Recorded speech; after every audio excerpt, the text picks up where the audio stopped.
Bismillahirrahmanirrahim. Assalamualaikum warahmatullahi ta'ala wabarakatuh. Alhamdulillahirabbil alamin. Wassalatu wassalam ala sayyidil mursalin wa ala alihi wa sahbihi wa man tabi'ahum bi ihsanin ila yaumiddin. Nawaitu ta'luma wa ta'lim wa naf'a wal intifa' wal ifadah wal istifadah wal hatha ala tamasuki bi kitabillahi ta'ala wa sunnati rasulih wa du'a ilal huda wa dalalata alal khairi wa ibtigha'a mardatihi wa qurbihi wa thawabihi subhanahu wa ta'ala. Allahumma faqihna fid din wa alimna ta'wil. Rabbi shrah li sadri wa yassir li amri wahlul 'uqdatam min lisani yafqahu qawli waj'al li waziran min ahli. Bismillahirrahmanirrahim. Bismillahirrahmanirrahim. Alhamdulillah kita jumpa lagi di kelas ketiga daripada kitab Rislatun fi Ilmil Mantiq ini. Yang pertemuan yang lalu kita sudah menyelesaikan tentang hukum ala dirasati ilmil mantiq. Kemudian kita sudah masuk sikit daripada kitab. Tak yah kita buang masa lagi. Kita akan masuk di dalam mabahith al-uwal ya nih. Pembahasan pertama daripada daripada kitab ini. Oke, kejap ya, saya minum dulu biar tak salah paham. Bismillah.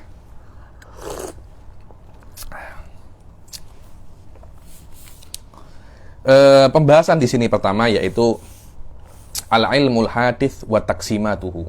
Ilmu hadis wa apa? Wa taqsimatuhu. Biasa ya, sebelum kita ini membahas mantik, biasanya memang musonef itu akan menjelaskan mantik ini membahas apa. Jadi Anda kena paham bahwasanya ilmu mantik ini hanya membahas al-ilmul hadits.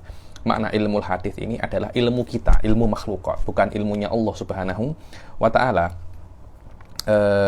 Karena ilmunya Allah itu al-ilmul qadim, berbeza dengan ilmu yang ada pada diri kita, yaitu namanya al-ilmul hadits. Maknanya ilmu mantik itu hanya ada kena-mengena dengan pembahasan ilmu kita.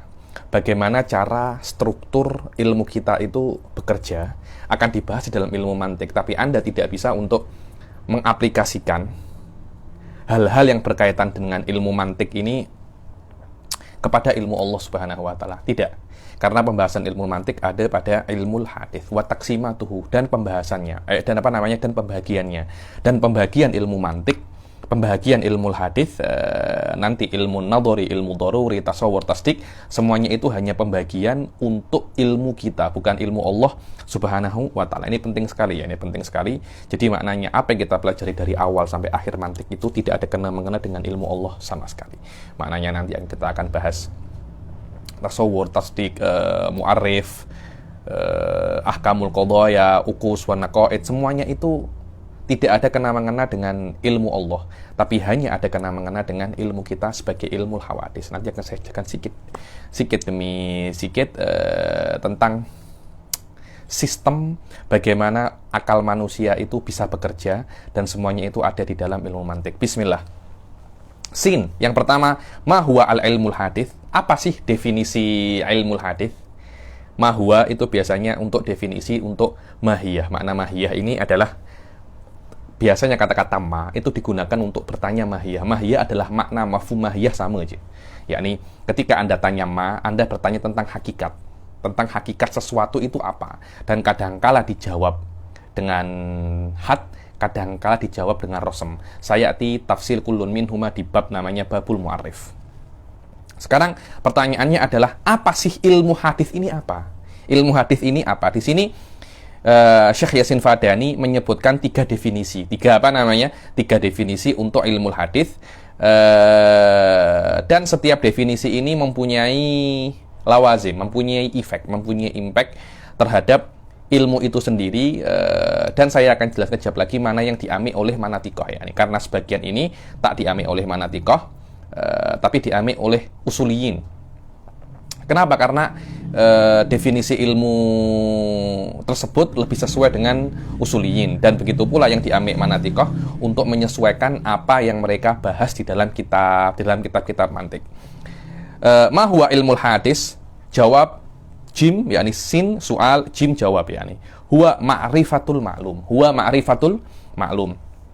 Definisi yang pertama, yang diambil oleh oleh Syekh Yasin Al-Fadani wa huwal muwafiq dengan Imam Ad-Damanhuri adalah ma'rifatul ma'lum. Ma'rifatul ma'lum. Definisi ini tak terlampau diambil ya, tak terlampau diambil oleh manatikoh. Di dalam kitab-kitab usul fikih pun definisi ini juga disebutkan, akan tetapi usul fikih tak ambil definisi ini. Dan definisi ini apa ya kalau saya tengok ya? Ada semacam daur. Sof tengok ya, saya jelaskan daur itu apa. Ayo, tampak ya. Kalau mungkin rekod ini terputus atau apa secara otomatis, tolong call handphone saya karena saya di sini sendiri tak tahu ya ini terputus apa tak. Ma'rifatul ma'lum. Definisi ini tak disukai oleh para manatikoh. Kenapa? Di kalimat maklum. Kenapa? Karena kalimat maklum ini dia adalah maf'ul dari kata al-ilm. Jadi maknanya apa definisi ilm? Definisi ilm adalah ma'rifatul maklum. Untuk mengetahui maklum yang mana maklum ini adalah maf'ul, Anda kena mengetahui masdarnya. Apa masdarnya maklum al-ilm? Maknanya untuk mengetahui ilm Anda kena mengetahui ma'rifatul maklum. Untuk mengetahui maklum Anda kena mengetahui ilm. Akhirnya tak akan jadi-jadi. Ini namanya apa? Al-daur. Daur itu adalah tawakkufu syai' ala nafsihi. Dibilang biwasit apa namanya? Bil martabah awil maratib yakni. Daur adalah sesuatu ini bisa diketahui atau bisa terjadi kalau Anda mengetahui sesuatu yang lain. Dan sesuatu yang lain ini karena sesuatu yang awal. Itu namanya apa? Itu namanya daur. Karena itu definisi ini banyak tidak dipakai ya. Akan tetapi manatikoh mereka banyak menggunakan apa? Namanya mutlaqul idrak. Al-ilm mutlaqul idrak. Mutlaqul idrak ini dia adalah definisi yang banyak dipakai oleh manatikoh. Kenapa definisi yang banyak dipakai oleh manatikoh? Karena definisi mutlaqul idrak ini bisa untuk dipakai di dalam semua mabahith manatikoh. Kenapa seperti itu? Sof tengok ya, mutlaqul idrak. Makna idrak ini apa? Al-idrak usulun nafas ilal makna. Ini tulis semua ya. Ini karena ini basic, saya kena jelaskan satu persatu daripada kalimat. Usulun nafas ilal makna. Ini namanya apa? Ini namanya idrak. Ketika jiwa itu sampai ke sebuah makna namanya idrak. Lah, yang namanya ilmu adalah mutlaqul idrak. Idrak apapun, dengan level apapun. Karena itu di dalam manatikoh yang namanya mutlaqul idrak nanti itu akan yashmul adzon al-yakin. Saya hapus dulu biar tak pening. Mutlaqul idrak yashmul al-yakin waddon wal jahl murakkab. Ini adalah ilm indal manatikoh. Maknanya ilm indal manatikoh dengan makna mutlaqul idrak, yakni sampainya jiwa itu ke sebuah makna, itu mencakup definisi ini, mencakup yakin. Maknanya yakin pun juga dikatakan ilm, dhon pun juga dikatakan ilm, jahlul murakkab juga dikatakan ilm. Sayati apa definisi jahlul murakkab. Bahkan sebagian manatikoh mengatakan al-wahm pun juga dikatakan ilm. Kenapa? Karena di dalam wahm Anda sampai ke sebuah makna walaupun makna itu ghairu murajjah yakni. Ghairu murajjah. Begitu pula asyak pun juga dikatakan al-ilm di dalam beberapa definisi. Kenapa? Karena di dalam syak pun Anda sampai kepada sebuah makna. Anda sampai kepada sebuah makna walaupun makna ini dia tidak kuat. Dia 50-50. Selama Anda sampai ke sebuah makna dikatakan dia itu ilm. Syekh Bilal guru saya mantik mengatakan bahwasanya definisi ahli mantik dengan ilm itu adalah mutlaqul idrak sampai sekiranya jahlul murakkab ini masuk ke murakkab pun makna itu tidak sesuai dengan realita dan Anda tidak tahu kalau Anda itu sedang dalam keadaan salah. Itu namanya apa? Itu namanya jahlun murakkab. Dan ulama-ulama mengatakan mutlaqul idrak ini maknanya sama dengan apa? Ma'rifatul maklum. Anda maklum ini knowledge. Anda mengetahui sebuah knowledge Itu namanya mutlakul idrok. Sama saja, usulun nafas ilal makna huwa ma'rifatul maklum. Cuma, apa bezanya ma'rifah dan maklum? Ada perbedaan antara ma'rifah dan ilm ya. Syekh Bilal di dalam takliknya ala Muyassar mengatakan bahwasanya ada perbedaan antara ma'rifah dan ilm. Apa itu? Ma'rifah itu Anda mengetahui sesuatu, tapi sebelumnya Anda tidak mengetahui. Jadi yang namanya al-ma'rifah, al-wusul ba'dal jahl. Al-wusul ilal makna ba'dal jahl. Yakni yang namanya ma'rifah, Anda mengetahui sesuatu setelah Anda tak tahu. Itu namanya ma'rifah. Tapi ilm tidak harus seperti itu. Mungkin Anda mengetahui sesuatu setelah Anda tak tahu, mungkin dari awal Anda sudah tahu itu. Karena itu Allah disifati dengan alim, tidak disifati dengan arif. Kenapa? Karena arif itu menandakan sebelumnya Anda ini bodoh, kemudian Anda tahu. Ilm tidak semacam itu.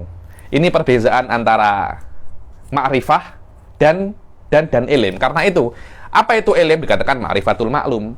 Dia tidak dikatakan ilmul maklum. Kenapa? Karena ilm itu qad yakunu yasbikuhul jahal wa qad yakunu la yasbikuhul jahal. Berbeda dengan namanya apa? Ma'rifah. Jayyid. Inilah ma'rifatul maklum yang mu'tamad indal manatiqah, apa namanya? Mutlakul idrak. Yang mana mutlakul idrak itu yashmul al yakin wa dhann wa jahlul murakkab wa ba'duhum hatta yashmul al wahm wal apa namanya? wasyak. Jayyid jiddan. Apa ini yakin dhann?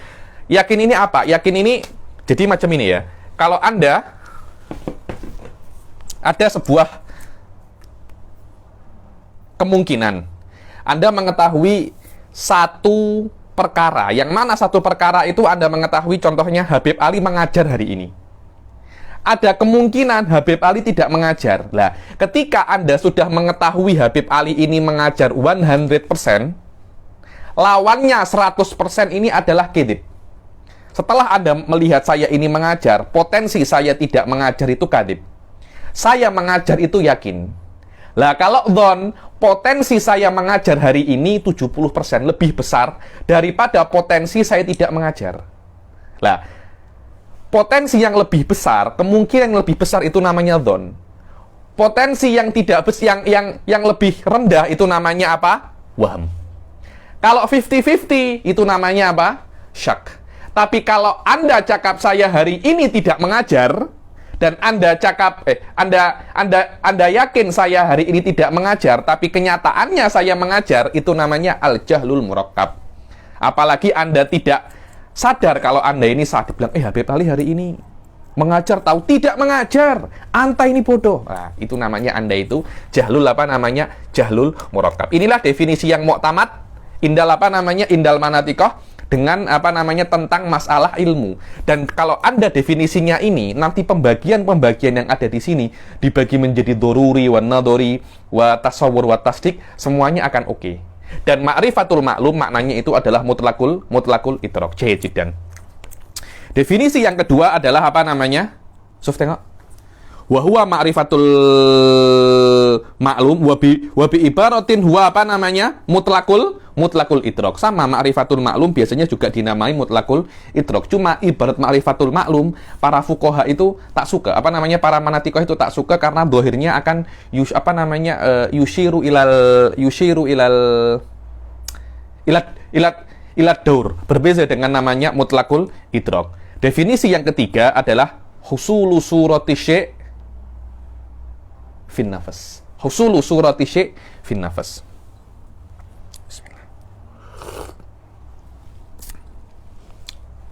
Definisi yang ketiga, yang namanya ilm itu husul surati syai'i fin nafas. Sof tengok ya.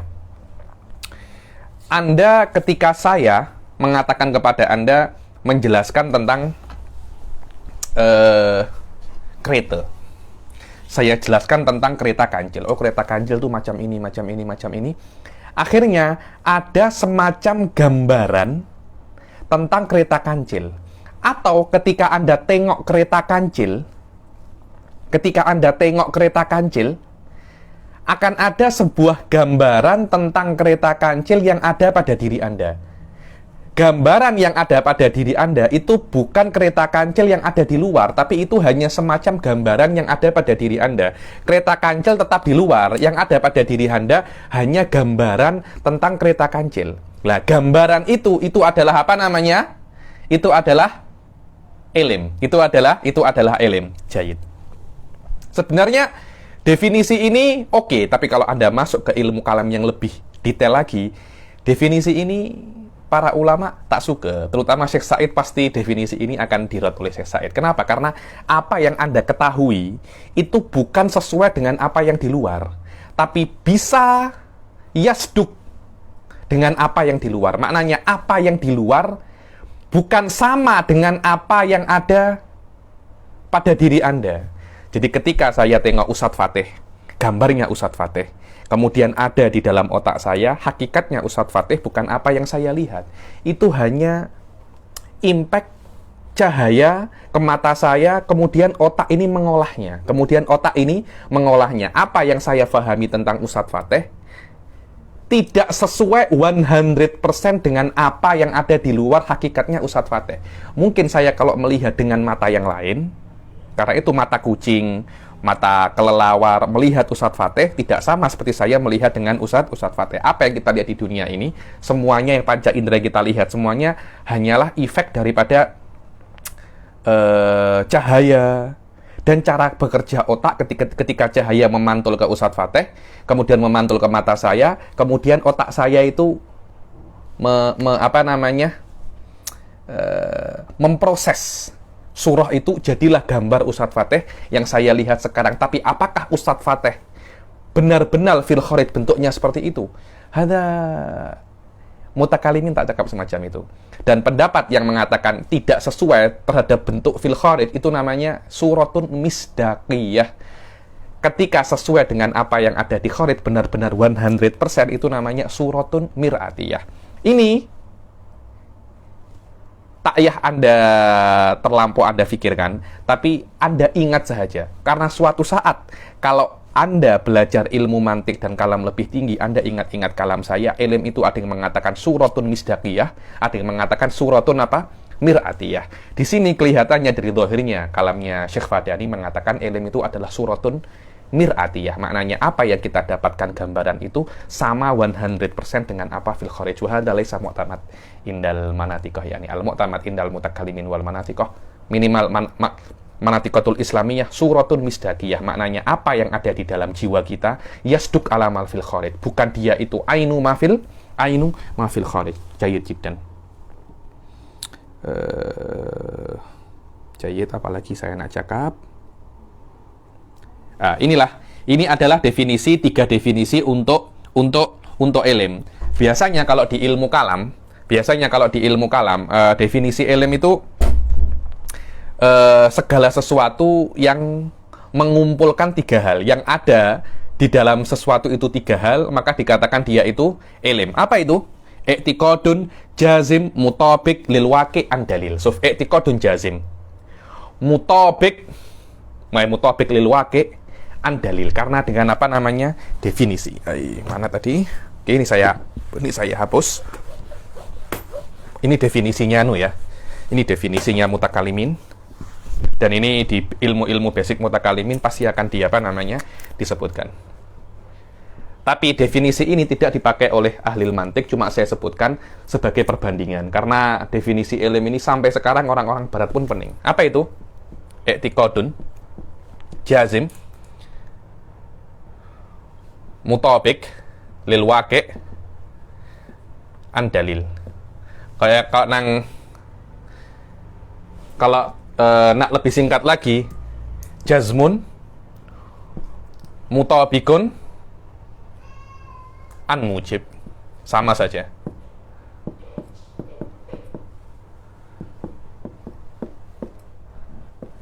Apa itu ilm? I'tiqadun jazimun. Dia adalah sebuah keyakinan yang jazim. Maknanya yang jazim 100% dia yakin bahwasanya itu benar. Mutabikun lil waqi'. Makna mutabikun lil waqi', apa yang dia yakini 100% dan dia yakini itu tidak mungkin salah dan itu benar-benar seperti itu. Karena keyakinan Anda belum tentu itu benar. Kita mengetahui orang Nasrani meyakini Trinitas. Orang Buddha juga meyakini. Tapi kita sebagai orang Muslim, kita meyakini mereka itu salah. Mereka meyakini kita yang salah. Maknanya keyakinan mereka itu jazimun, tapi ghairu mutabiqin lil waqi'. Makna ghairu mutabiq tidak sesuai dengan realita. Dan harus apa yang Anda yakini itu an-mujib. An-dalil. An-dalil maknanya keyakinan Anda yang jazim itu yang 100% tidak mungkin salah dan ternyata memang benar-benar tidak salah, itu harus berdasarkan dalil. Berdasarkan apa? Dalil. Kalau tidak berdasarkan dalil, ini bukan ilm lagi namanya, tapi namanya apa? At-taklid. Taklid ini tidak dikatakan dia itu ilm, tapi di dalam akidah taklid itu cukup alal mu'tamad inda ahli sunnah, taklid cukup tapi dia itu berdosa. Tapi yujad ra'yun qawi indal Imam Sanusi terutama mengatakan taklid itu tak cukup. Maknanya kalau ada orang beriman an taklid, dia kafir dan dia tidak bisa masuk surga, khalidan mukhalladan fi jahannam wa bi'sal masir. Jayyid jiddan. Ini adalah definisi ilmu yang mutadawal indal mutakalimin. Tapi definisi ini tidak diambil oleh manatikoh. Kenapa? Karena kalau diambil definisi ini, nanti semua taksimat ini tidak akan bisa untuk ditaksim. Maknanya tidak akan bisa untuk doruri wa nadori. Kemudian tidak akan bisa masuk nanti tasawur wa tasdik. Tasawur wa tasdik. Semua nanti taksimatnya ini ketika diambil ini tidak bisa masuk. Karena itu definisi ilmu menurut manatikoh, mereka lebih sesuai untuk ambil apa? Imma ma'rifatul maklum, tapi maknanya apa? Mutlakul idrok, sama aja. Cuma mutlakul idrok kelihatannya yang mutadawal di dalam kutubil manatikoh. Wallahu alam. Jaid. Yang kedua,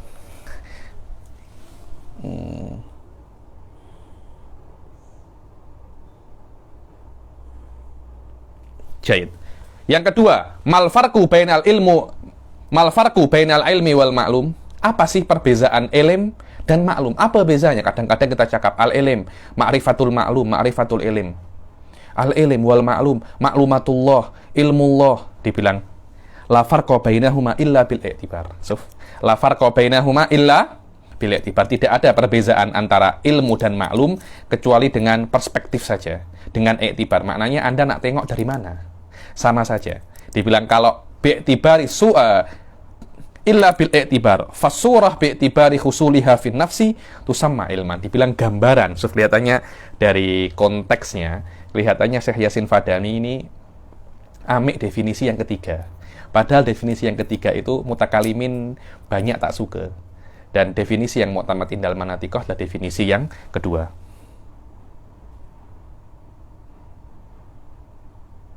Jaid.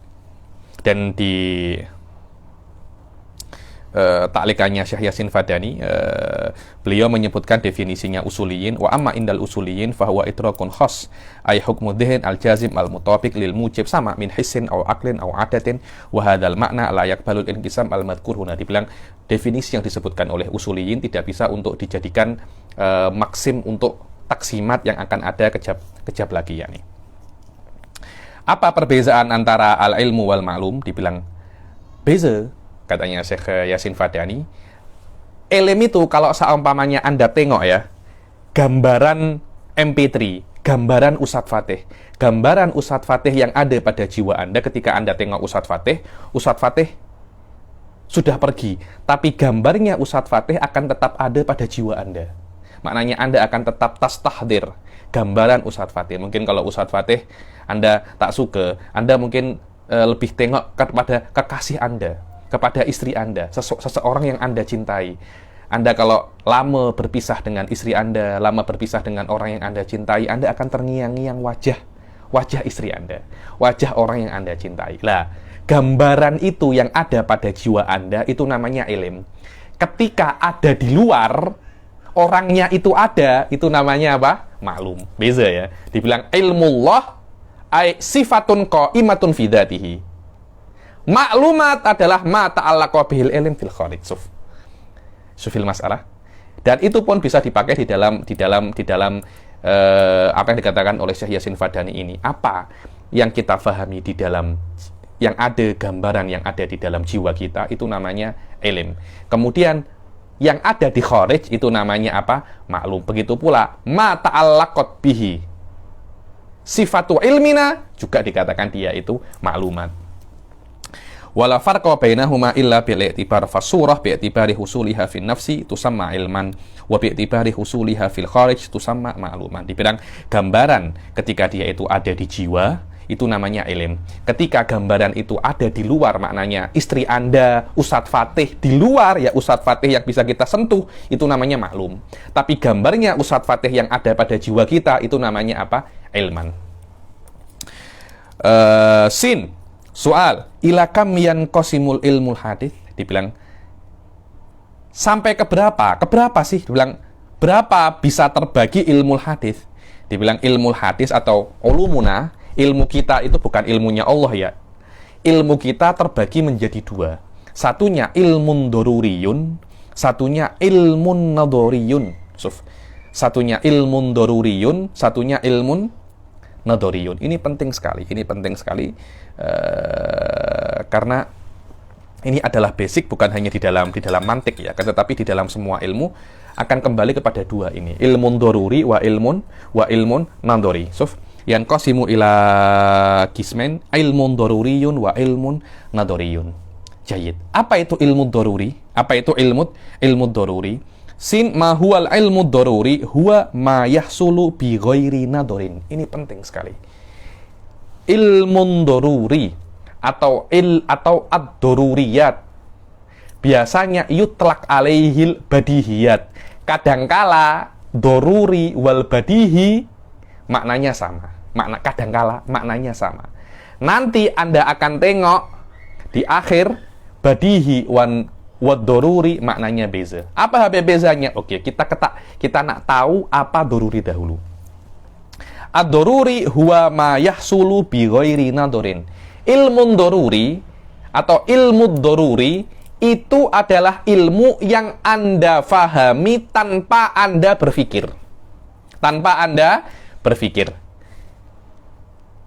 Sekali Anda tengok, sekali Anda memahaminya, maknanya sekali Anda baca, Anda langsung akan faham. Tak yah Anda berpikir. Contohnya, 1 ditambah 1 sama dengan 2. Ketika saya cakap 1 tambah 1, 2. Langsung Anda faham. Dan ilmu yang Anda ketahui dengan panca indera. Ketika saya sekarang punya ilmu bahwasanya di depan saya ada MP3. Ini tidak bisa saya tolak. Ketika Ustadz Fatih cakap dengan saya, Habib, esok kita makan. Saya tidak bisa untuk menolak ada suara yang masuk ke otak saya, suara yang masuk ke telinga saya, kemudian otak saya langsung memprosesnya dan mengetahui makna apa yang dikatakan oleh Ustadz Fatih. Itu namanya ilmu doruri. Karena itu yang namanya ilmu doruri itu tidak bisa kita tolak. Tidak bisa kita tolak. Kenapa? Ketika Anda mendengarnya, ketika Anda melihatnya, ketika ilmu itu masuk ke dalam Anda langsung memahami dan Anda tidak punya pilihan, saya tak nak paham. Oh, tidak bisa itu. Karena itu, dulu para ambiya, dan ini penting sekali ya, dan ini adalah tugasnya para ustadz yang dipelopori oleh para nabi ya. Para nabi dahulu itu tidak berusaha untuk apa ya? Engkau ini kena paham, tak semacam itu. Para nabi dakwah mereka itu mudah. Maknanya apa yang mereka sampaikan itu mudah. Bisa difahami oleh orang-orang yang belum beriman itu dengan mudah. Karena itu Rasul Shallallahu Alaihi Wasallam datang ke Suq Uqad. Suq Uqad itu adalah pasar yang ketika itu pasar tahunan. Setiap tahun ada pasar Uqad. Orang-orang Arab datang ke sana untuk menjajakan semua makanan mereka. Rasul Shallallahu Alaihi Wasallam itu datang ke situ, kemudian Rasul itu berdakwah dan berceramah di situ, mengatakan tentang apa yang diutus dia karenanya, tentang risalah, tentang ini. Orang-orang mendengar. Ketika orang-orang itu mendengar, pasti mereka langsung paham. Oh, orang ini datang membawa kerasulan. Lah, nanti beriman tidak beriman urusannya mereka, bukan urusannya Rasul itu. Urusannya Rasul hanya menjelaskan tabligh. Kenapa? Karena ketika Rasul itu menjelaskan, suara itu akan masuk ke telinga, bukan dengan keinginan orang. Tidak. Itulah yang namanya ilmu doruri. Suara yang Anda dengar ketika Anda melihat handphone, dan Anda mendengar saya berbicara, Anda akan paham. Ketika suara saya masuk ke telinga Anda, otomatis itu akan masuk dan otak Anda akan memproses. Kalau Anda paham, Anda akan paham dan Anda tidak akan bisa untuk, oh saya tak nak paham. Itu tidak mungkin seperti itu. Karena otak cara kerjanya seperti itu. Dia akan memproses otomatis apa yang masuk melewati panca indera. Karena itu panca indera ini adalah jendela untuk ilmu. Ketika masuk melewati jendela, otak akan otomatis memproses. Karena dakwahnya Nabi itu mudah untuk difahami. Ketika Nabi itu berdakwah, orang-orang yang tak nak faham ketika melewat depan Rasul, mereka itu yaj'aluna asabi'ahum fi adhanihim. Mereka itu menjadikan jari-jari mereka di mana namanya? Jari-jari mereka itu di telinga-telinga mereka. Kenapa? Karena mereka takut untuk mendengar. Kenapa? Karena kalau mereka mendengar itu doruri. Kalau mereka sudah mendengar, mereka akan otomatis paham. Dan mereka tak nak paham. Macam mana? Mereka tutupi telinga mereka agar mereka tidak mendengar. Inilah yang namanya apa? Ilmu doruri. Ilmu doruri adalah ilmu yang bisa Anda pahami tanpa Anda berpikir. Tanpa Anda Tanpa Anda berpikir. Bighairi nadorin. Nador maknanya di sini adalah berpikir. Bukan nador ini melihat ya. Kata sawuri wujuduk. Kata sawurika wujudaka. Seperti Anda mengetahui Anda ini ada. Apakah Anda perlu berpikir Anda ini ada? Tak ya Anda berpikir kalau Anda ini ada, kecuali kalau Anda sofis ya nih. Dibilang kita ini mungkin hanya mimpinya fulan je. Mungkin nih kita ini mimpinya Ustadz Fatih je. Katanya Imam Sa'duddin Tiftazani, kalau memang macam itu orang ini kita tampar saja. Kenapa engkau tampar aku? Jangan-jangan aku ini hanya mimpinya Ustadz Fatih je. Yang tampar Anda bukan aku, tapi mimpinya orang yang ada pada mimpinya Ustadz Fatih. Imam Abu Hanifah pernah berdebat dengan orang-orang semacam ini. Kemudian sebelum berdebat, Imam Abu Hanifah macam buat hilah. Himarnya disembunyikan. Setelah selesai berdebat, katanya orang itu nak cari himarnya. Mana himar saya? Emang kau bawa himar kah? Jangan-jangan itu hanya mimpi Anda saja. Jangan-jangan itu hanya mimpi Anda saja. Yakni Anda mengetahui Anda itu ada, itu doruri. Tidak bisa Anda, saya ini ada apa ya tak? Tidak bisa semacam itu. Dan ilmu doruri ini adalah modal. Makna modal, semua ilmu nadori akan bisa Anda fahami kalau Anda kembalikan ilmu nadori itu kepada ilmu doruri. Kalau tidak bisa dikembalikan kepada ilmu doruri, maka ilmu nadori tidak menjadi hujjah. Karena itu al-ilmu itu hujjah. Apa itu makna ilmu itu hujjah? Ilmu itu hujjah ketika Anda itu memahami, Anda tidak akan bisa untuk cakap, aku tidak mau faham. Tidak bisa. Ketika Anda sudah faham, otomatis Anda akan faham. Nah, ketika ilmu itu ada dan otak Anda memproses, Anda tidak akan bisa mengatakan kepada otak, stop, jangan proses. Tidak bisa seperti itu. Kalau seumpamanya otak itu bisa stop untuk memproses, niscaya Nabi itu tidak akan menjadi hujjah. Kenapa Nabi itu hujjah? Maknanya ketika Nabi itu berdakwah, kemudian orang itu faham, dia tidak akan bisa untuk menstop kefahamannya terhadap apa yang dikatakan oleh Nabi. Setelah itu dia bisa beriman, bisa tidak beriman ya. Beriman itu pilihan, masuk neraka itu pilihan. Masuk surga juga pilihan. Beriman juga pilihan, kafir juga pilihan. Tapi Anda faham, bukan pilihan. Bukan pilihan. Karena itu kan Syekh Said Qutb selalu mengatakan usulut ta'akul mustarakah. Usul ta'akul musyarakah, dan itulah yang namanya hujjah. Maknanya Anda tidak mempunyai pilihan untuk faham atau tak faham. Ketika maklumat itu masuk ke dalam diri Anda, otak Anda akan otomatis memproses. Dan Anda tidak bisa untuk mengatakan kepada otak, jangan stop dan proses. Tidak bisa seperti itu. Karena itu nanti pada hari kiamat, Allah akan cakap, bukankah Anda sudah tahu kalau ada orang namanya Muhammad mengaku Nabi? Itu adalah hujjah ketika Anda mengetahui ada orang namanya Muhammad bin Abdullah mengaku nabi, seharusnya Anda ini berpikir, seharusnya Anda ini tahu, Anda ini mencari tahu apa yang dia katakan, dan Anda tidak bisa untuk mengatakan, oh, aku tidak mau melihat, aku tidak mau mendengar. Tidak bisa seperti itu. Lah, setelah Anda mendengar dan mengetahui beriman tidak beriman, itu fi'lun, itu syai'un irodi. Perkara yang, oh, saya nak beriman, oke, saya nak beriman, oh, saya tak nak beriman. Oh, itu urusan Anda, bukan urusannya Rasul. Rasul hanya tabligh. Tapi apakah tugasnya Rasul membuat Anda beriman? Yang saya tahu tidak. Wallahu alam. Karena itu ada yang beriman, ada yang tak beriman. Kalau tugasnya Rasul itu membuat semua orang beriman, ya niscaya Rasul itu tidak menyelesaikan tugasnya. Karena ada beberapa umat yang tidak beriman, tapi tugasnya Rasul adalah menyampaikan. Nanti setelah itu beriman atau tidak beriman, urusannya apa? Masing-masing. Wallahu alam. Itulah yang namanya ilmu doruri, ilmu yang bisa difahami tanpa Anda itu berpikir. Waka idroki annal wahid nisful isnen. Anda mengetahui satu itu setengah daripada dua. Itu wadah ya nih. Anda tak sekolah pun Anda akan tahu satu ditambah satu sama dengan dua. Itu yang namanya apa? Ulumud doruriyah. Ilmu yang Anda fahami tanpa Anda berpikir. Sin, ma huwal ilmu nadori. Apa itu ilmu nadori? Jawab, huwa ma yahsulu binadorin kata sawuri hakikatil insan wa ka idroki annal alama hadisun. Dibilang ilmu nadori adalah ilmu yang Anda fahami dengan nador. Ilmu yang Anda fahami dengan nador ini maknanya berpikir ya. Jangan sekali-kali Anda menerjemahkan nador dengan melihat.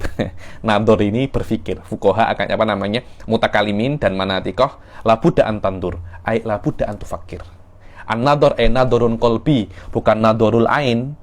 Kalau nadorul ain biasanya dikatakan ru'yah atau basor, tubsir. Tapi kalau nadorul kolbi itu namanya tufakir, tafkir ya nih. Apa maknanya ilmu nadori? Ilmu nadori adalah ilmu yang Anda, pengetahuan, knowledge yang Anda bisa dapatkan dengan usaha, dengan berpikir. Itu namanya apa? Itu namanya nadori. Biasanya juga dikatakan ilmu nadori itu dengan nama ilmun muktasab. Jadi ilmu nadori dulu Anda tidak tahu. Kemudian Anda berusaha untuk tahu, baru Anda tahu. Itu namanya apa? Ilmun nadori. Jayid jiddan.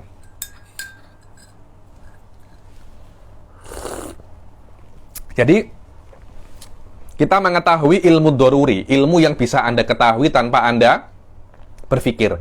Kadangkala Anda ini ghaflah. Ghaflah itu maknanya Anda sedang blank, tapi Anda diberitahu. Oh, baru Anda ingat. Ilmu nadori diberitahu pun Anda kadangkala masih belum paham. Anda perlu untuk mengeluarkan kemampuan Anda, mengeluarkan tenaga Anda untuk memahami ini, memahami perkara ini. Itu namanya apa? Ilmun nadori. Kata sawuri hakikatil insan. Apa sih manusia itu? Oh, itu perlu research itu. Itu perlu research. Beza yang ilmu doruri, Anda mengetahui diri Anda ada. Tapi Anda nak mengetahui hakikat manusia itu apa? Oh, itu problem itu. Karena para mutakalimin pun khilaf. Ada yang mengatakan hakikatul insan adalah jiwa. Ada yang mengatakan hakikatul insan itu adalah badan. Ada yang mengatakan hakikatul insan itu al-badan waruh. Ada yang mengatakan hakikatul insan itu al-hayawanun natik. Ada yang mengatakan hakikatul insan itu at-turab. Macam-macam. Kenapa? Karena Anda untuk mengetahui hakikatul insan, Anda itu kena nador, Anda kena berpikir. Sebagian berpikir sampai kepada sebuah hasil, yang lainnya berpikir sampai kepada hasil yang lain. Kata sawuri hakikatil insan wa ka idroki annal alama hadisun. Dan seperti Anda idrok, Anda mengetahui adroka yudriku tadi apa? Idrok al-wusul ilal makna. Anda sampai kepada sebuah makna. Apa makna itu? Alam itu apa? Hadis. Alam itu sesuatu yang baru. Apa itu hudus? Hudus itu ada setelah tiada. Itu namanya apa? Hadis. Perkara itu ada sebelum dia itu ada, dia tidak ada. Hadza huwa maknal hudus. Saya tak terlampau detail pasal hudus karena ini pembahasannya ada di dalam ilmu kalam. Jayid. Jadi, setelah kita mengetahui apa itu ilmu doruri, dan kita mengetahui apa itu ilmu nadori, cara untuk mengetahui ilmu doruri itu biasanya dengan hawasul khamas. Hawasul khamas, panca indera yang 5 itu, kemudian dengan ta'akul, dan wujudan. Wujudan itu adalah hawasul batin, macam Anda kenyang, Anda tidak perlu berpikir kalau Anda itu kenyang. Ketika Anda kenyang, Anda langsung tahu, alhamdulillah saya ini kenyang. Ketika Anda lapar, Anda langsung tahu, alhamdulillah saya ini lapar. Tapi untuk mengetahui alam itu baru atau kodim, Anda kena berpikir. Karena ada khilaf di situ. Falasifah mengatakan, al-alamu kodimun. Ibn Taimiyah mengatakan, kodimun bin naw'i. Falasifah mengatakan, kodimun bi syakhs. Ibn Taimiyah mengatakan, kodimun bin naw'i. Sebagian ta'ifatun minas sufiyah mengatakan alam semesta ini madharun min madzahirillah. Ahli sunnah mengatakan al-alam maujudun ba'dal adam. Al-alam hadithun. Karena dia itu ada hadith. Kenapa? Karena perkara ini untuk mengetahui hakikat alam ini, sifatnya alam ini, Anda kena berpikir. Tapi tidak ada orang yang khilaf ketika untuk mengetahui apakah saya ini lapar atau kenyang. Anda pasti akan mengetahui. Ketika Anda sakit, Anda mengetahui, oh saya ini sakit, oh saya ini sehat. Ketika saya melihat Ustadz Fateh, saya yakin tidak perlu berpikir di depan saya ada Ustadz Fateh. Kenapa? Karena ilmu ini saya ambil daripada kelima panca indera saya, daripada panca indera saya. Jayid. Selama ilmu nadori itu adalah ilmu yang didapati, yang kita dapatkan dengan berpikir. Jayid. Selama ilmu nadori itu adalah ilmu yang kita dapatkan dengan berpikir, Syekh Yasin Al-Fadani nak memberitahu kita, berpikir itu apa sih?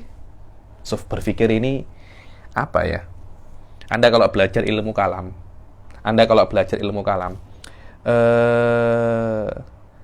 di awal-awal ilmu kalam itu akan dibahas apa sih hal pertama yang wajib bagi manusia. Bukan sholat tau, bukan sholat.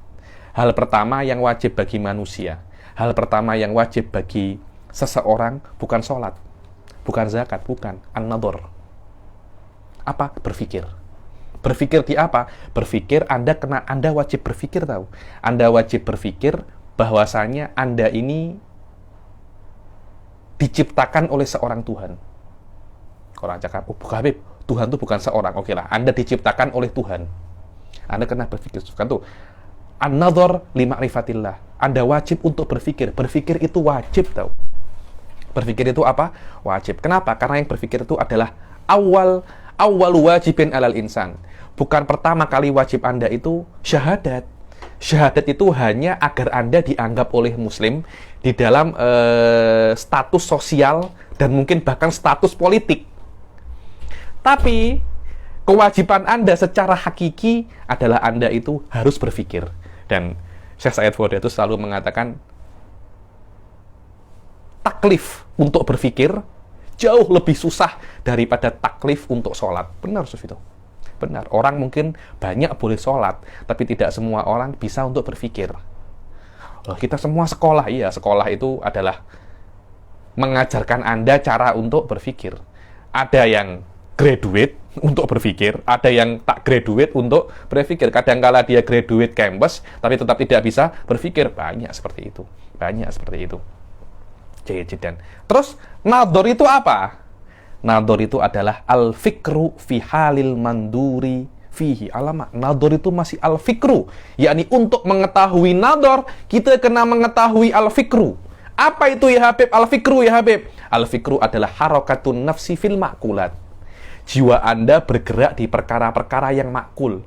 Apa itu perkara-perkara yang makul? Perkara-perkara yang makul adalah perkara-perkara yang tidak ada realitinya di dalam dunia nyata. Contohnya manusia. Contohnya kitab. Loh Habib, ini kan kitab. Loh iya, ini kitabun muayyan. Tapi yang namanya makul adalah perkara-perkara yang kuli. Perkara-perkara yang dia itu sendiri hanya ada di otak saja. Dia tidak ada di dalam dunia nyata. Dia hanya abstraksi yang dilakukan oleh otak. Itu namanya apa? Makul.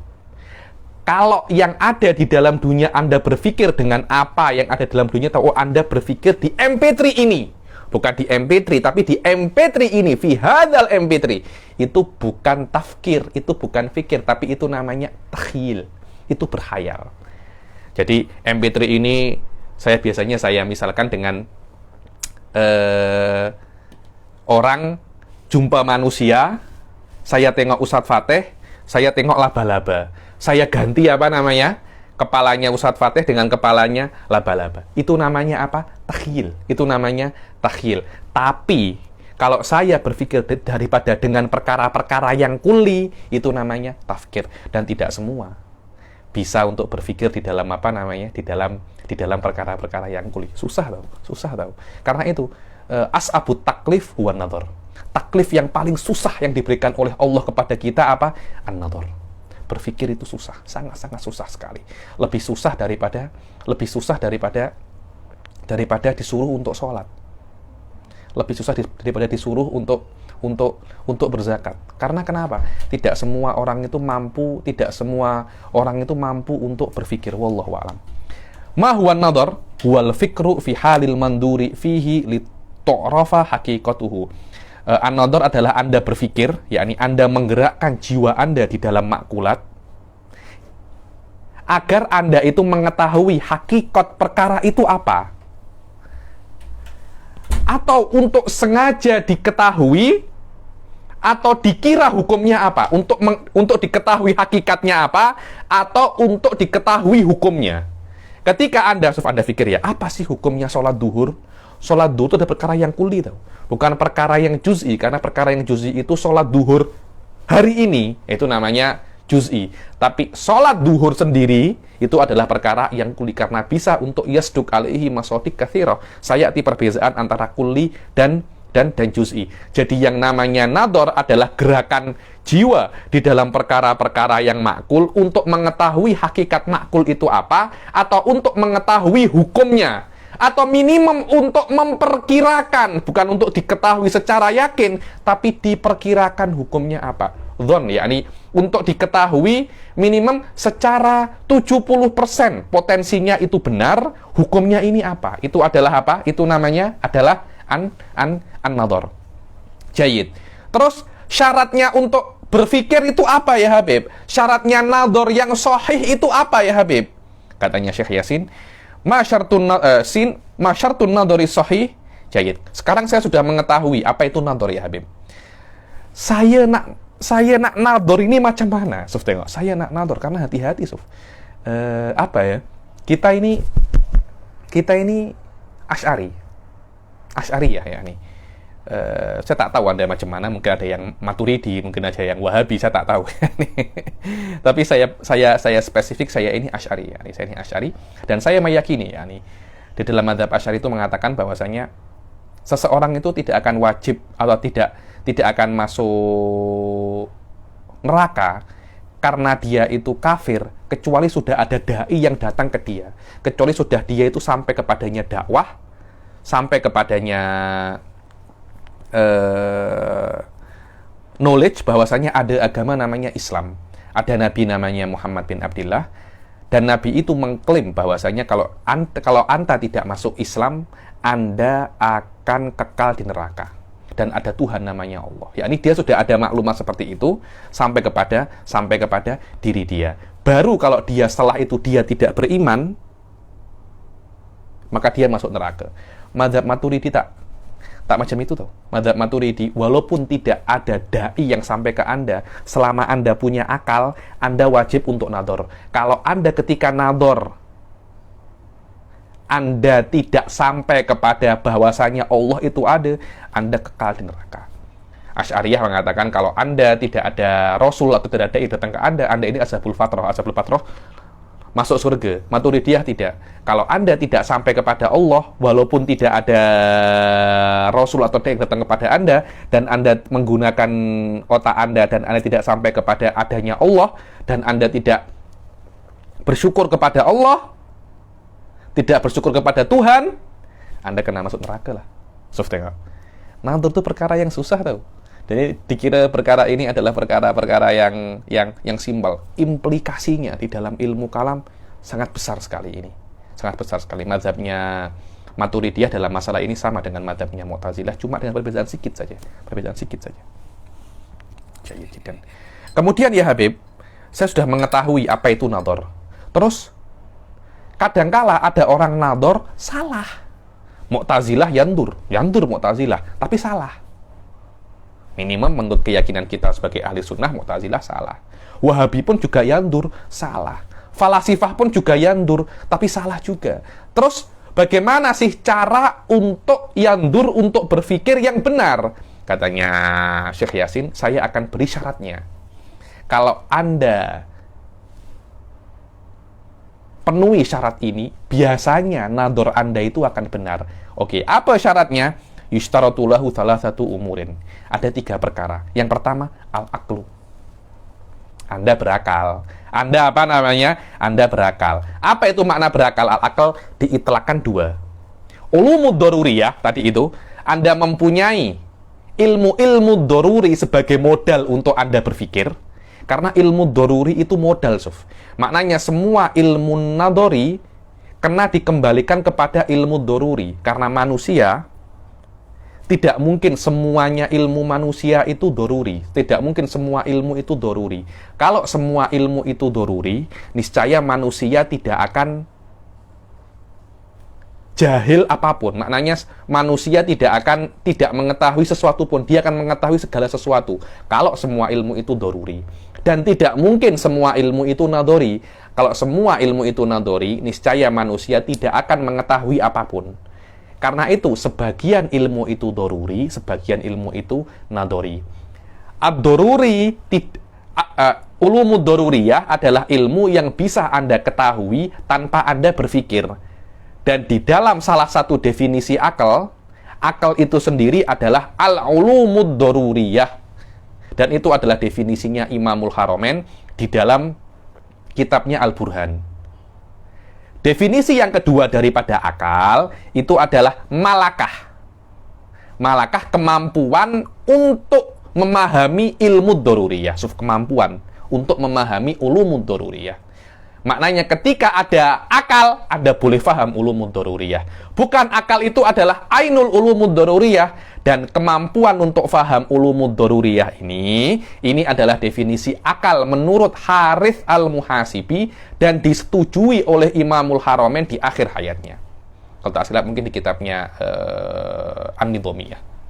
An-Nidhamiyah dan disebutkan di dalam tesis PhD-nya Syekh Said Foda di dalam masalah ini. Inilah yang namanya ulumud daruriyah. Maknanya sebagian ilmu itu doruri dan sebagian ilmu itu nadori. Dan ilmu nadori untuk diketahui kena dikembalikan ke ulumud doruriyah. Karena itu kalau semua ilmu yang ada itu nadori, manusia tidak akan mengetahui apapun. Karena ilmu nadori diketahui dengan berpikir, dengan cara mengembalikan kepada ulumud daruriyah.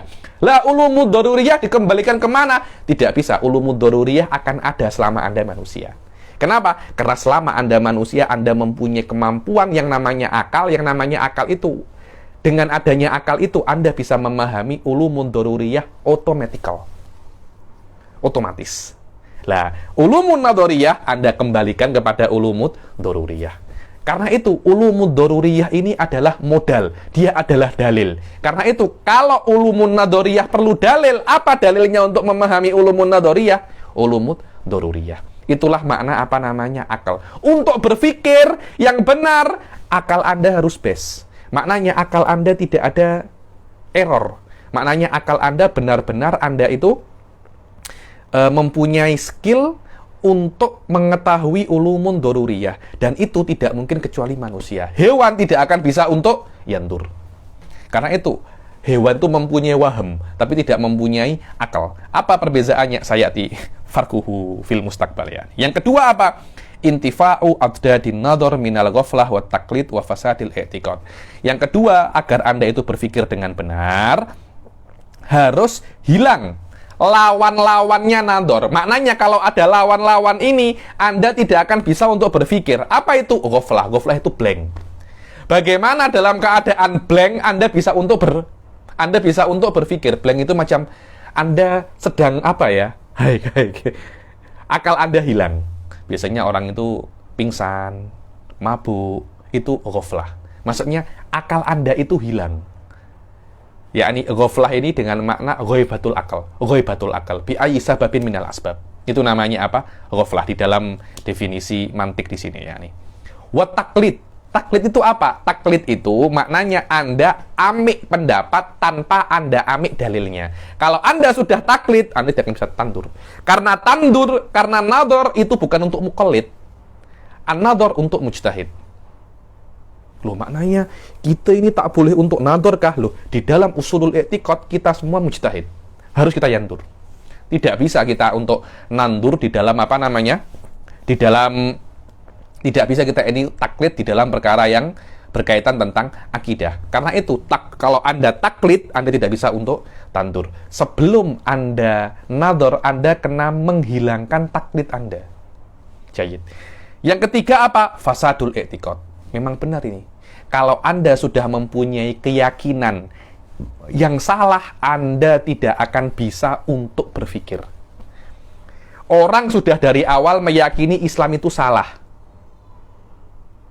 Bagaimana dia bisa untuk berpikir di dalam kebenaran Islam? Dari awal, dia sudah meyakini Islam itu salah. Lah, sudahlah. 1000 research membuktikan Islam benar, saya tidak akan meyakininya. Itu yang namanya toba Allahu ala qulubihim wa ala sam'ihim wa ala absarihim. Yakni ada beberapa alfat di dalam Al-Quran itu namanya at-toba waron wal kuful. Itu namanya fasadul i'tiqad. Kalau ada pada diri Anda itu i'tiqad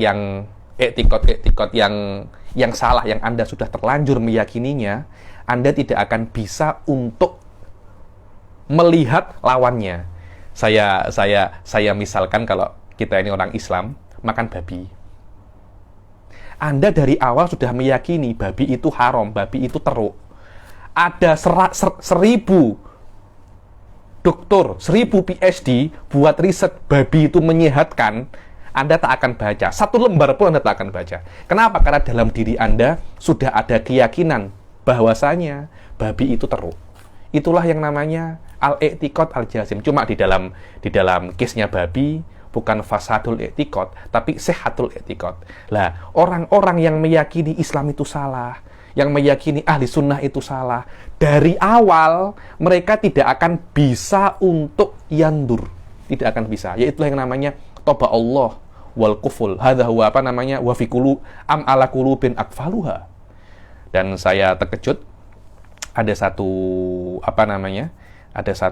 ulama Syiah namanya Kamal Haidari, di akhir-akhir ini dia itu mengatakan bahwasanya manusia kalau sudah yakin dia akan selamat. Yakin apapun itu. Yakin Nasrani, yakin Yahudi, yakin Buddha, dia akan selamat. Maknanya dia akan masuk surga. Kenapa? Karena kalau sudah yakin, Anda tidak akan bisa untuk berpikir. Saya terkejut itu. Terkejut sangat. Loh, memang ketika Anda yakin, Anda tidak akan bisa berpikir kebalikannya. Ketika Anda yakin terhadap Islam, Anda tidak akan bisa untuk berpikir kebalikannya Islam. Kenapa? Karena Anda sudah yakin. Ketika Anda yakin, Anda meyakini ini 100% benar. Yang lainnya itu salah. Ketika Anda meyakini yang lainnya itu salah, macam mana Anda tidak berpikir? Begitu pula ketika orang itu meyakini Kristen itu benar, dia tidak akan berpikir ke yang lainnya. Kenapa? Karena ketika dia meyakini 100% Kristian itu benar, Buddha itu benar, macam mana dia nak berpikir tentang selain keduanya ini? Karena ketika dia meyakini ini benar, yang lainnya itu salah dalam dirinya, ada yang namanya i'tiqadun fasid. Dijawab oleh Syekh Said Fodal, loh memang ketika Anda yakin, Anda tidak bisa berpikir, tapi ketika Anda sampai kepada keyakinan, itu adalah pilihan Anda. Yakni jalan-jalan. Jadi ketika Anda keyakinan itu bukan keinginan Anda, tapi jalan menuju keyakinan itu pilihan Anda. Karena itu hati-hati, Sof. hati-hati nak belajar kepada siapa. Karena ketika Anda belajar dengan Syiah, contohnya Anda belajar dengan Wahabi, dan Anda sudah meyakini Wahabi itu benar, Syiah itu benar, susah. Nak kembali ke ahli sunnah, susah. Tapi sebelum Anda belajar ke ahli sunnah masih bisa lagi. Tapi ketika Anda sudah memilih jalan sikit demi sikit, lama-kelamaan yakin Anda akan tambah. Ketika sudah sampai derajat yakin, dan sudah menjadi apa yang Anda yakini itu sebagai i'tiqad, Anda nak patah balik susah. Itulah yang namanya fasadul i'tiqad. Dengan adanya fasadul i'tiqad, Anda tidak akan bisa untuk berpikir. Di dalam masalah ini al-kalam tawil, saya kira cukup sampai di sini kalam di dalam makna fasadul i'tiqad. Dan syarat yang ketiga adalah an yaqa'an nadaru minal jihah allati min sya'niha an yantakila dhihnu biha ilal matlub. Dibilang yang ketiga itu Anda harus berpikir di perspektif yang mana perspektif itu akan membuat Anda berpindah kepada apa yang Anda nak. Jadi ketika mutakalimin nak berpikir tentang Allah itu ada. Dari mana mutakalim itu nak berpikir? Mutakalim akan berpikir kepada alam semesta. Dari aspek apa? Karena alam semesta ini mempunyai banyak sekali aspek. Dari dia benda padat, dia terdiri daripada banyak unsur, dia berbentuk bulat, dia hadis, dia mutaharik. Lah, dari perspektif apa? Alamnya itu banyak. Alamnya itu satu, tapi perspektifnya itu banyak. Jadi contohnya bumi ini, ahli fisik akan tengok daripada masanya, daripada beratnya, daripada unsurnya. Mutakalim akan tengok, oh ini bergerak. Dan bergerak itu pasti kullu mutaharrikin fahuwa hadis. Li'annal harakah a'rad. Lah, aspek di mana, dari aspek apa yang Anda tengok daripada sesuatu, itulah yang namanya apa? Wajhud dilalah. Itulah yang maknanya an yaqa'an nadaru minal jihah allati min sya'niha an yantakil adh-dhihnu bi ilal matlub ay an yufakkir fi jihadid dalalah, fi wajhid dalalah. Itulah adalah 3 syarat agar Anda bisa berpikir dengan benar. Oke. Jayyid jiddan. Ilakam yang kasimul ilm bi tibari muta'allaqihi, dibilang ilmu itu terbagi menjadi berapa dari perspektif muta'allaqnya. Ilm secara sifat dia akan ada hubungan dengan beberapa hal yang ada di luar. Kalau Anda tengok ilm itu sifatun. Sifat yang dengan adanya sifat ini, setiap hal yang berhubungan dengan sifat ilm ini akan terbuka maknanya. Lah, hal yang berhubungan dengan sifat ilm ini apa saja? Ada 2. Satunya tasawwur dan satunya apa? Tasdik. Satunya tasawwur dan satunya apa? Tasdik. Yang qasimu ila qismaini tasawwurun wa tasdik. Lah, tasawwurun wa tasdik ini adalah maudhu'nya ilmu mantik.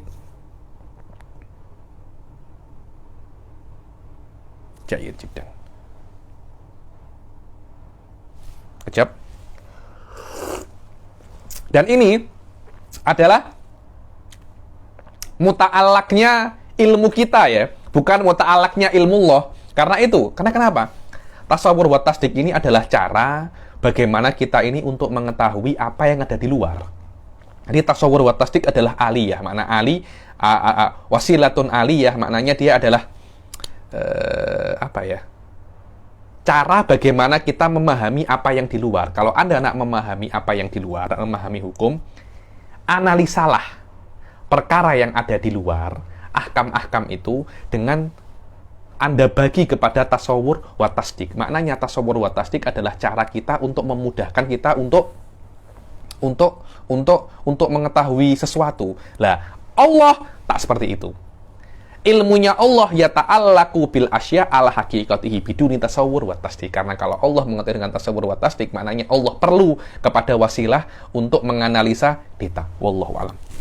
Jayyid jiddan.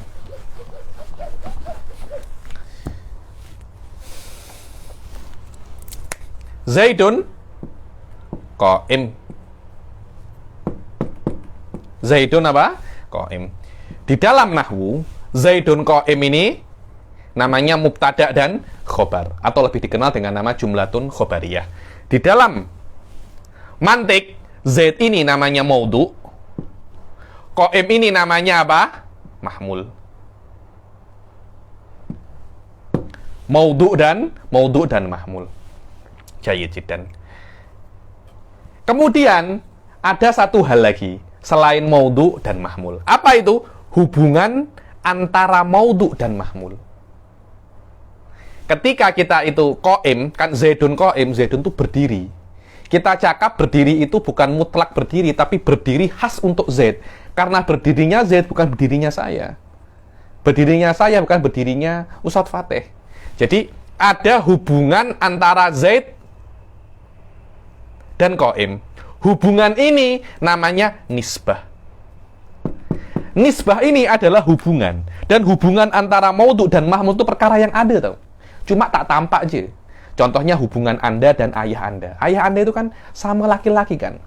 Bentuknya ayah Anda juga sama aja dengan jiron Anda. Sama-sama punya telinga, sama-sama punya mata. Sama laki-lakinya sama. Cuma Anda merasakan sesuatu yang beza antara Anda dan ayah Anda dan Anda dan jiron Anda. Tak sama. Kalau orang yang sudah menikah, antara dia dan istrinya, antara dia dan suaminya ada sebuah ikatan yang tidak ada dengan orang lain. Itulah yang namanya apa? Nisbah.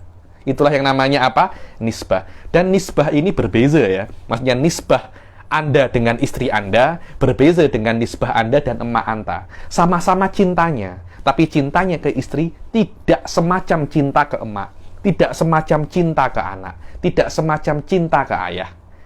Sama-sama nisbahnya, tapi berbeza. Walaupun tak tampak, tapi macamnya banyak. Ini memang susah. Ini memang sunnah. Karena itu di dalam mantik level tinggi, nisbah nanti ini dibagi menjadi 18.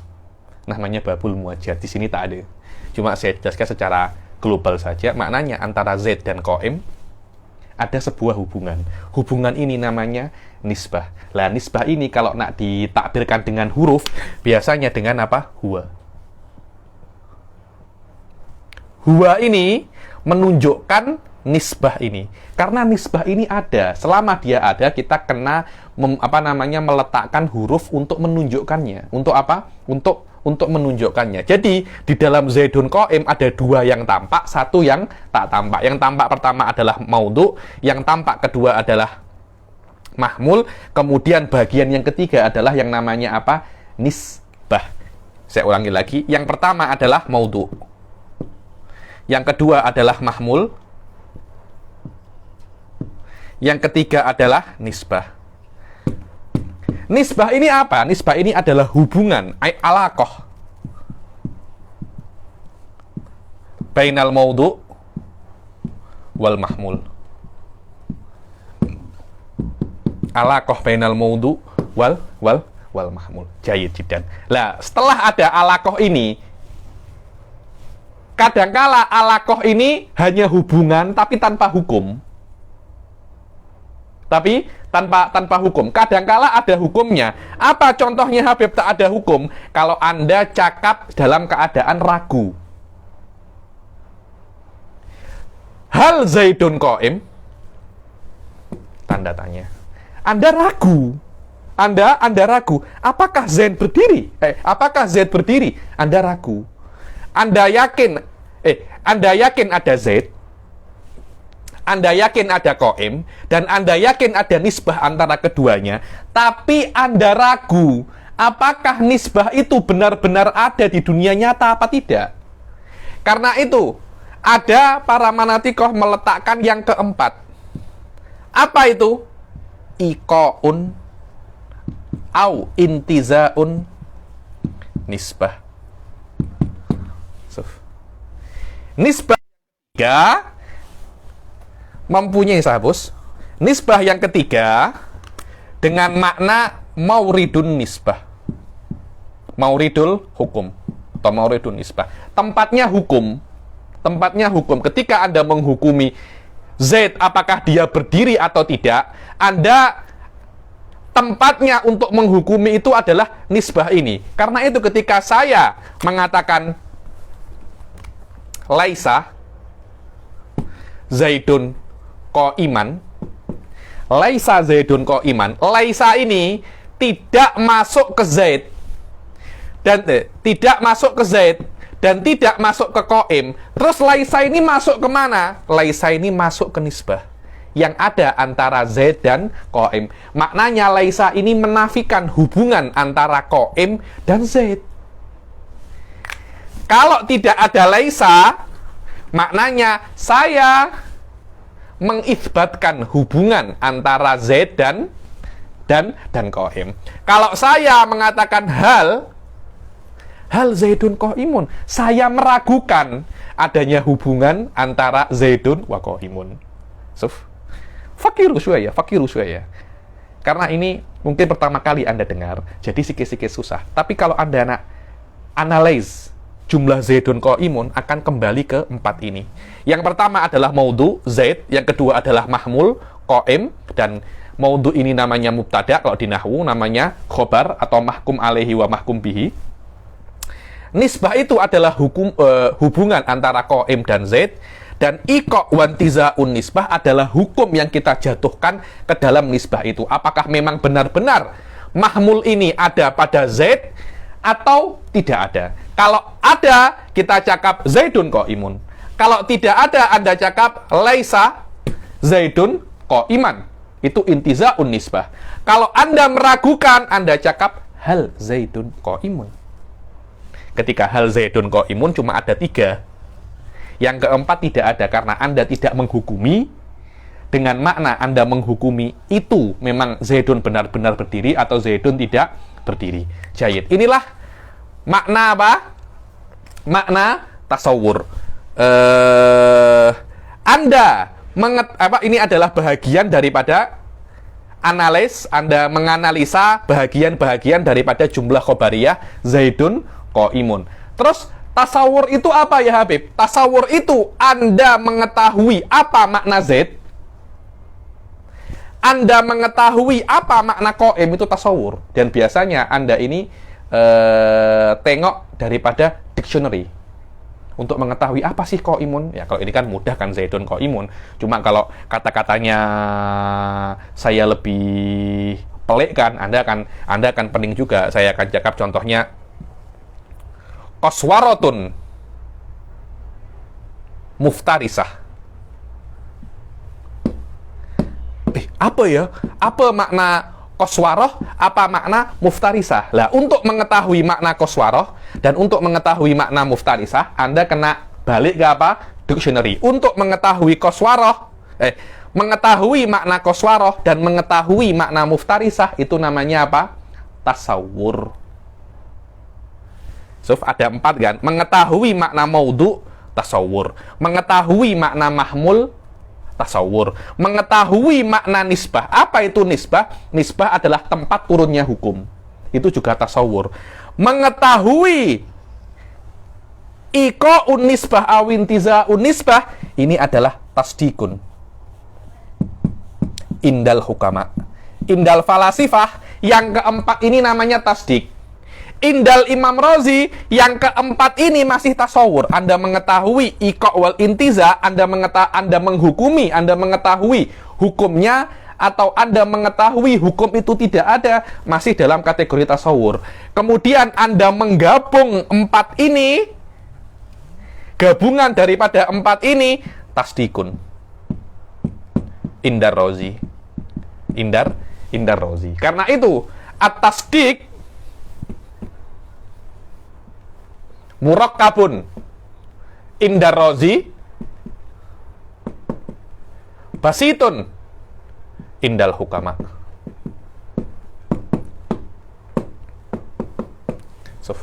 Maknanya tasdik adalah gabungan daripada 4 tasawur ini.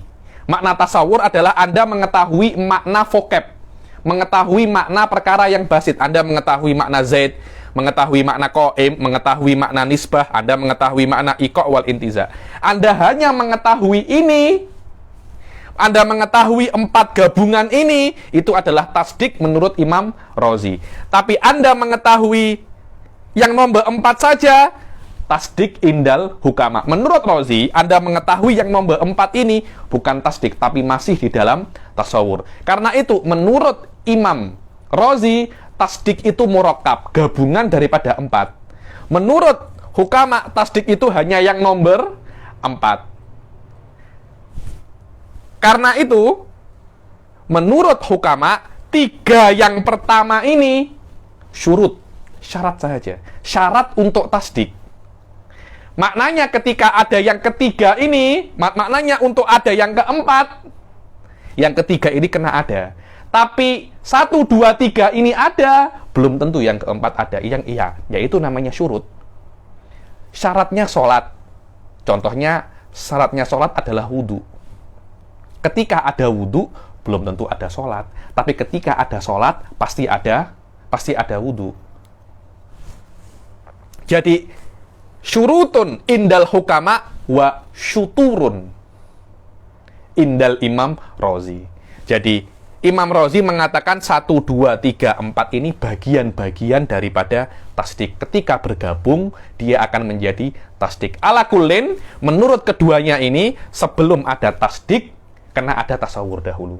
Kenapa? Karena bahagian lebih dahulu daripada semuanya, dan syarat lebih dahulu daripada masyrut. Maknanya menurut Imam Razi dan menurut menurut hukama, tasawur kena lebih dahulu daripada tasdik. Karena tasawur kena lebih dahulu daripada tasdik, diletakkannya di sini pun membahas tasawur dulu baru membahas apa? Tasdik. Itulah yang namanya tartibun tabi'iyun.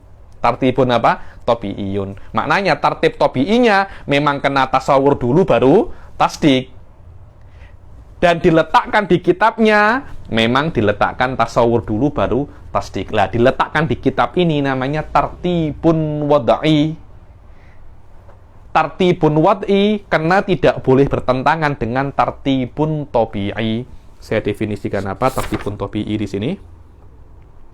An yakunal mutaakhir muhtajan ilal mutaqaddim duna an yakunal mutaqaddim illa tanfihi. Dibilang yang terakhir membutuhkan yang awal, tapi yang awal bukan sebab adanya yang akhir. Tapi kalau ada yang akhir, ada yang awal. Tapi bukan yang awal menciptakan yang akhir. Itu namanya taqaddum tabi'i. Lah, taqaddum, kalau ada pertentangan antara taqaddum tabi'i dan taqaddum wad'i, itu fi quwwatil khata' indal muhaqqiqin. Dibilang hampir sama seperti salah. Karena itu kalau Anda karang kitab, jangan sampai Anda membahas tasdik dulu, baru Anda membahas tasawur. Jangan. Karena itu bercanggah dengan tartib tabi'i bagaimana Anda memahami tasawur wa tasdik. Wallahu alam. Suf tengok. Tinggal sikit. Sabar. Saya pun juga pernah, tapi kita kena selesaikan ini. Yang qasimu ila qismen tasawurun wa tasdik. Ma huwa tasawur? Jim huwa idraku mahiyati syai' min ghairi hukmin alaihi bi itsbatin aw nafyin. Dibilang yang namanya tasawur, Anda itu memahami mahiyah, hakikat daripada sesuatu. Anda memahami apa makna Z, apa hakikat Z, apa hakikat qaim, tanpa Anda memang benar tidak ada hukumnya. Tasawur Anda hanya mengetahui makna vocab saja. Makna vocabulary, makna mufradat Anda hanya mengetahui maknanya, itu namanya apa? Tasawur. Tanpa Anda menghukumi iya atau tidak. Cuma Anda mengetahui aja apa sih makna insan. Biasanya Anda balik ke kitab-kitab mustalahat atau Anda balik ke kitab-kitab dictionary, kitab-kitab lughawiyah wal ma'ajim. Seperti Anda itu mengetahui hakikat manusia, hayawanun natik. Apa sih manusia hakikatnya itu? Anda cari ke kitab-kitab mustalahat, manatikoh. Insan adalah hayawanun natik. Makna hayawan adalah yang hidup, natik yang bisa berpikir. Min ghairi hukmin alaihi ma bisyai. Anda cuma ingin mengetahui makna insan, hayawan, wan natik tanpa Anda menghukumi manusia itu apa tidak. Anda hanya mengetahui apa sih makna manusia, oh hayawan, natik, selesai. Apa itu tasdik? Tasdik itu adalah hukum itu sendiri, Suf. Kalau hukum itu sendiri, kelihatannya Syekh Yasin Fadani lebih sesuai dengan definisinya siapa? Hukama. Karena hukum sendiri itu yang nomor 4 ini. Yang nomor 4 ini juga dinamakan dia itu hukum iqa wal intiza. Akni idrak anna nisbah kalamiyah waqi'ah aw laysat biwaqi'ah. Anda mengetahui bahwasanya nisbah kalamiyah, maknanya nisbah antara Z qaim terjadi atau tidak di dunia nyata. Itu namanya apa? Hukum. Ketika Anda Zaidun qaim, Anda mengetahui Zaidun qaimun. Akhirnya Anda mengetahui nisbah antara qiyam wa zaid benar-benar terjadi. Karena itu Anda mengatakan Zaidun qaimun. Atau tidak terjadi, Anda mengatakan Zaidun laisa Zaidun bi qaimin, atau laisa Zaidun qaiman. Apa laisa Zaidun qaiman? Anda menafikan hubungan antara qaim dan Zaid ini. Itulah yang namanya apa? Tasdik. Mahuwa tasdik huwa nafsul hukum. Hukum itu sendiri. Ya, ini apakah memang qiyam itu memang benar-benar ada di Zaid, atau qiyam itu tidak ada. Lafadz yang nomor 4, iqa au intiza. Anda menghukumi atau Anda menghukumi tidak. Bukan Anda tidak menghukumi, tapi Anda menghukumi tapi tidak. Maksudnya Zaidun tidak berdiri, Zaidun berdiri. Yang pertama, Zaidun berdiri, Anda menghukumi dengan iya. Zaidun tidak berdiri, Anda menghukumi dengan tidak. Bukan Anda tidak menghukumi. Kalau tidak menghukumi nanti akan menjadi dia itu tasawur, menjadi qadiyah untuk menjadi dia itu syak.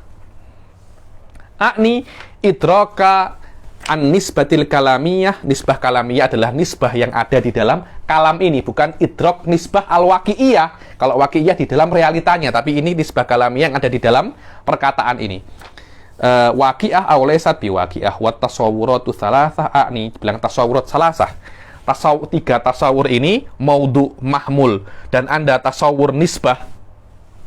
Akni tasawwurul maudhu wa tasawwurul mahmul wa tasawwur nisbah kalamiyah masyrutun lahu kharijatun anhu. Dibilang tiga tasawur ini, Anda memahami apa makna Zaid wahwal maudhu, Anda memahami apa makna qaim wahwal mahmul, dan Anda memahami hubungan antara qaim wa Zaid. Biasanya manatikoh mengibarkan dengan mengungkapkan dengan kalimat qiyamu Zaidin, bukan mutlakul qiyam, tapi qiyamu Zaidin, berdirinya Zaid. Karena berdirinya Zaid bukan berdirinya saya, bukan berdirinya Ustadz Fateh, berbeza.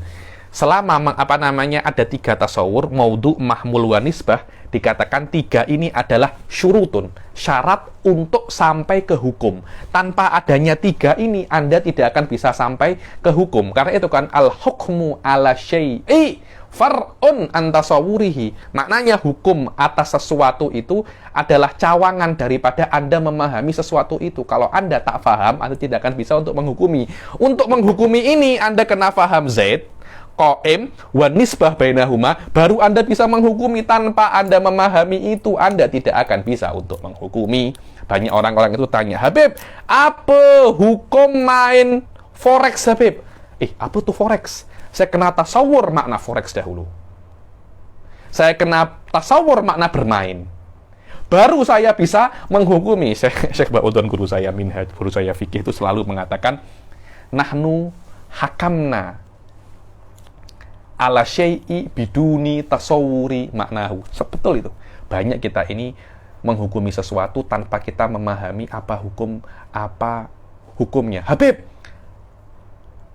apa hukum ittihadul qabid wal mukbid, Habib? Alamak.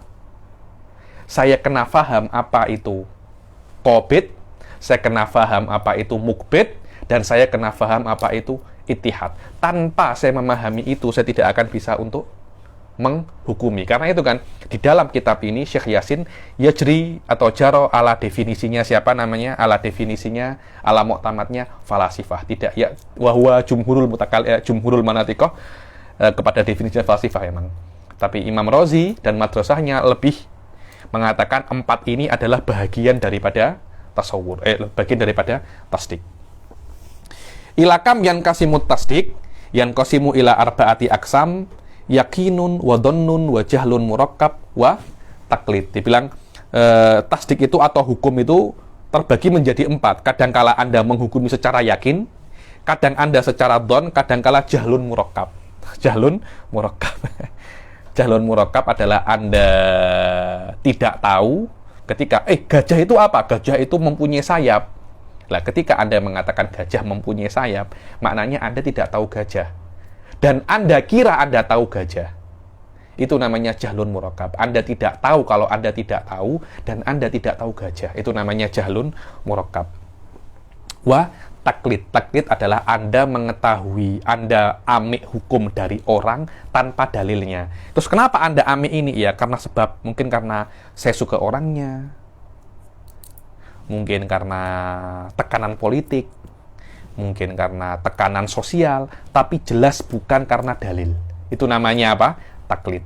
Wa ma huwa dhon, wadih ya. Dhon itu adalah i'tiqadur rajih sawa'un tabaqa amlam yutobik. Dibilang yang namanya dhon itu adalah Anda meyakini sesuatu yang dominan. Yakni hari ini Habib Ali ada apa tidak? Kemungkinan besar ada. Lah, kemungkinan besar itu dhon.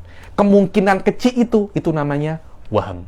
Tak kisah sesuai apa tak sesuai dengan realita. Ketika Anda meyakini sesuatu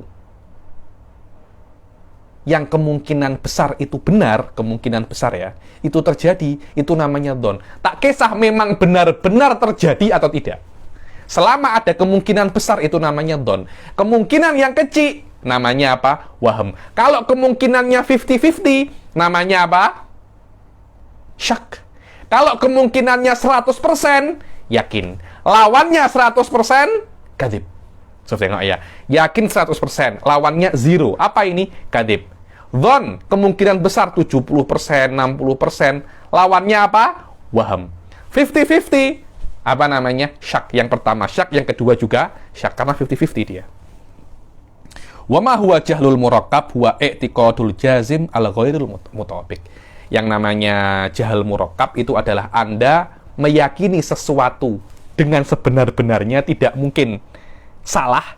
Anda meyakini itu tidak mungkin salah, tapi ternyata realitanya Anda salah. Biasanya diyakini, dimisalkan oleh para mutakalimin seperti keyakinan falasifah bahwasanya alam semesta ini qadim. Itu keyakinan falasifah yang tidak mungkin bisa untuk dirubah karena sudah yakin. Sudah toba Allahu ala qulubihim wa ala sam'ihim wa ala absarihim. Ini khatir jiddan, Sof. Ini khatir jiddan. Saya ketika dengar muhadharah daripada saya Foda, saya takut, benar takut. Karena kalau sudah ada toba wal kuful waron, Anda nak tengok perkara, Anda nak tengok perkara lain, susah. Kenapa? Toba Allahu ala qulubihim. Sudah ada toba dalam diri Anda. Sekiranya Anda meyakini sesuatu selain yang Anda yakini itu salah. Ketika Anda meyakini sesuatu itu salah, macam mana Anda nak tengok? Terus kenapa Anda bisa sampai seperti itu? Karena setiap langkah Anda salah, akhirnya sampai kepada keyakinan paling tinggi yang keyakinan itu salah, menyebabkan Anda tidak bisa untuk tengok sesuatu selain yang Anda yakini. Khatir jiddan ada, khatir jiddan, Suf. Bahaya sangat itu. Itulah yang namanya jahlul murakkab. Anda meyakini sesuatu dengan jazim dan keyakinan itu berbeza atau mukhalif ghairul mutabik lil waqi'. Maknanya tidak sesuai dengan kenyataan, tidak sesuai dengan kenyataan. Seperti Anda meyakini gajah itu bersayap. Gajah itu bersayap, best. Biasanya kita ini meyakini banyak ini di dalam sekarang ini banyak biasanya dipakai di dalam politik biasanya. Ini oke sangat. Kita sudah suka dengan itu, ternyata teruk. Jadi keyakinan kita tidak sesuai dengan realita, tidak sesuai dengan apa? Dengan realita. Yang terakhir adalah apa? Huwa taklid al-i'tiqadul jazim al-mutabik al-ghairur rasih. Ini katanya Syekh Yasin, tapi ini lazimnya kalam. Apa itu taklid? Taklid adalah keyakinan yang jazim, yang sesuai dengan kenyataan, tapi tidak benar-benar kuat keyakinannya. Karena kenapa? Karena kalau Anda meyakini sesuatu karena taklid tanpa dalil, memang keyakinannya itu tidak akan kuat. Kenapa Anda beriman kepada Allah? Ya karena Ustadz Fatih suruh saya beriman kepada Allah. Dan saya percaya dengan Ustadz Fatih. Karena itu saya beriman kepada Allah. Akhirnya Anda itu bukan beriman kepada Allah, Anda beriman kepada Ustadz Fatih ketika itu. Karena itu kalau terjadi apa-apa kepada orang yang Anda imani, iman Anda akan apa namanya? goyah. Karena itu kan, wa kullu man qallada fit tauhidi imanuhu lam yakhlu min tardidi. Dibilang at-tardid itu sebab atau keraguan itu sebab daripada iman yang tidak berdasarkan dalil. Karena itu biasanya di dalam kitab-kitab at-taqlid itu akhdul qaul biduni dalil. Dan itu akan menyebabkan adamu rusuh, tidak kuat. Karena itu dikatakan di sini oleh Syekh Yasin, taklid adalah Anda meyakini sesuatu yang mana sesuatu itu sesuai dengan realita, tapi keyakinan Anda tidak kuat. Itu namanya apa? Taklid. Dan ketidakkuatan keyakinan Anda berdasarkan Anda mengambil karena tidak adanya dalil. Wallahu a'lam bishawab.